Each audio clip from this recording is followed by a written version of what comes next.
We already learnt the notes of the C major scale, and we already learnt chords that belong to the C major scale: C, D minor, E minor, F, G, A minor, B diminished. And each of these chords, we learnt them in root position.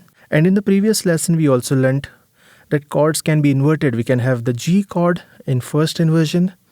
We learned the F chord in the second inversion. Sometimes remembering which of these two shapes is first inversion and second inversion could be confusing. And this is a method that I use to remember what is first and what is second. Now, when I play a chord in root position, you can see that there is almost an equal gap between the first two keys and the next two keys. So what I do is I like to imagine two tiny red balls squeezed between the gaps.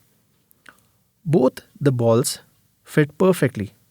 Now when I play the first inversion, they don't have the same equal gaps anymore like the way I had it when I played a chord in root position.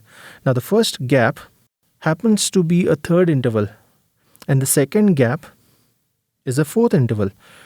So there is therefore a shorter gap between the first two keys and a wider gap between the next two keys. This means that I could squeeze this tiny red ball between the first two keys, but not between the next two keys. Since the gap is bigger, the ball could easily fall away. Since the ball fits perfectly in the first gap, it helps me to recall this shape as the first inversion. When playing the second inversion, this time there's a wider gap between the first two keys, which is a fourth interval, and we have a smaller gap between the next two keys, which is third interval.